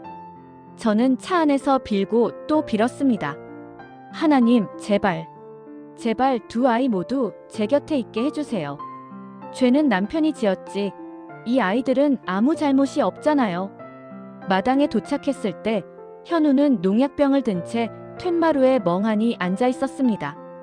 그리고 제 뒤를 쫓아온 친아들 진수가 그 광경을 목격했습니다. 40년 만에 마주한 두 아들. 남편의 배신이 만들어낸 이 비극적인 대면 앞에서 저는 두 아이의 손을 동시에 잡아야만 했습니다. 평택 시골집 마당에는 팽팽한 정적이 감돌았습니다. 툇마루에 앉아 농약병을 만지작거리는 가짜 아들 현우, 그리고 제 뒤에서 40년 만에 마주한 진실에 넋이 나간 진짜 아들 진수. 남편 철수의 추악한 욕망이 빚어낸 이 잔인한 대면 앞에서 저는 심장이 찢어지는 고통을 느꼈습니다. 하지만 저는 주저앉지 않았습니다. 여기서 무너지면 제 인생 40년은 정말로 물거품이 되는 것이니까요. 현우야, 그 손 안 놓니? 당장 내려놓지 못해. 제 절규에 현우가 고개를 들었습니다. 아들의 눈에는 이미 생기가 사라진 지 오래였습니다. 엄마, 저 형이 엄마의 진짜 아들인 거죠? 나는 저 괴물 같은 인간들의 핏줄이고 저 형은 나 때문에 40년을 길바닥에서 고생한 거잖아요. 내가 죽어야 이 지독한 인연이 끝나요. 내가 사라져야 엄마가 진짜 아들이랑 행복해질 수 있다고요. 현우가 농약병을 입으로 가져가려던 그 찰나 제 뒤에 서 있던 진수가 번개처럼 달려들었습니다. 진수는 거친 손으로 현우의 팔목을 낚아채 바닥으로 내동댕이 쳤습니다. 이 멍청한 놈아, 죽긴 왜 죽어? 내가 죽으면 우리 엄마 가슴에 대못을 하나 더 박는 거라는 걸 몰라. 40년 만에 아들을 찾았는데 그날 또 다른 아들을 묻어야 하는 엄마 심정은 생각 안 하냐고. 진수의 투박하고 거친 외침에 현우는 바닥을 긁으며 오열했습니다.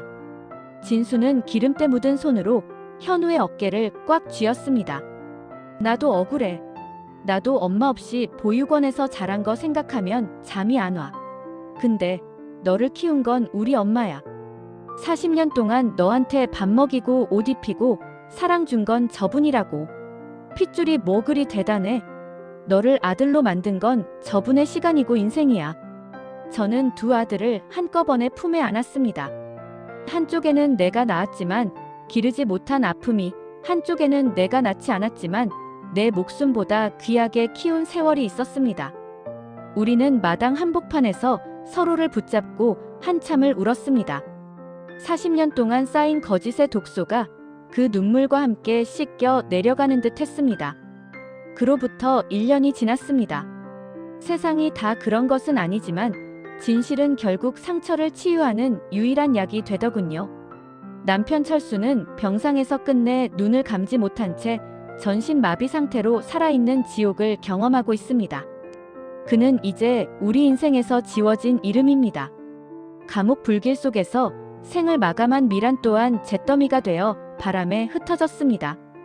악인들의 대가는 참혹했고 그들이 남긴 상처는 여전히 흉터로 남아있지만 우리는 그 흉터를 훈장처럼 여기며 살아가고 있습니다. 저는 이제 평택 시골집에서 두 아들과 함께 살고 있습니다. 진짜 아들 진수는 카센터를 정리하고 시골집 옆에 작은 정비소를 차렸습니다. 40년의 공백을 메우려는 듯 진수는 매일 아침 저를 위해 따뜻한 차를 끓여오고 무뚝뚝하지만 다정한 목소리로 안부를 묻습니다. 가짜 아들이었던 현우는 한동안 방황했지만 진수의 응원 덕분에 다시 일어섰습니다. 현우는 이제 지역 아동센터에서 아이들을 가르치며 자신의 과오를 씻어가고 있습니다. 두 아들은 처음엔 써먹했지만 이제는 누구보다 든든한 형제처럼 서로를 의지합니다. 어느 햇살 좋은 오후 마당 평상에 둘러앉아 식사를 하던 중 진수가 현우의 그릇에 고기 반찬을 얹어주며 말했습니다. 야, 너 많이 먹어라. 그래야 엄마 일손 돕지. 현우는 쑥스럽게 웃으며 대답했습니다. 형이나 많이 드세요. 어제도 늦게까지 일하느라 고생했잖아요. 그 모습을 지켜보며 저는 조용히 미소 지었습니다. 40년 전 남편이 저질렀던 바꿔치기는 분명 범죄였고 비극이었습니다. 하지만 저는 그 비극을 통해 두 명의 아들을 얻었습니다. 한 명은 내 뱃속에서 나온 생명이고 한 명은 제 가슴으로 길러낸 영혼입니다. 시청자 여러분, 제 기막힌 40년 사연을 끝까지 들어주셔서 감사합니다. 저는 이제 더 이상 과거를 후회하지 않습니다. 가짜가 진짜가 되고 원수의 자식이 내 아들이 되는 이 기적 같은 삶 속에서 저는 비로소 진정한 평화를 찾았습니다. 피보다 진한 것은 결국 함께 보낸 시간과 진심입니다. 혹시 여러분 주위에도 배신과 거짓으로 상처받은 분이 계신가요? 부디 제 이야기가 여러분에게 다시 시작할 수 있다는 용기가 되기를 바랍니다. 독을 품은 자는 결국 제 독에 죽고 사랑을 심은 자는 비록 늦더라도 반드시 그 결실을 보게 됩니다. 40년 가식의 옷을 벗고 이제야 온전한 영자로 살아가는 제 이야기는 여기서 마칩니다. 하지만 우리 세 가족의 진짜 행복한 일상은 이제 막 시작되었습니다. 여러분의 가정에도 가식이 없는 진실한 평화가 깃들기를 기도하겠습니다. 지금까지 제 긴 이야기를 들어주셔서 진심으로 감사합니다. 여러분의 구독과 좋아요, 그리고 알림 설정은 제게 40년 세월을 보상받는 것보다 더 큰 위로가 됩니다. 저는 더 당당하고 행복한 모습으로 또 다른 삶의 진실을 들고 다시 찾아뵙겠습니다. 모두 진실하게 행복하세요. 감사합니다.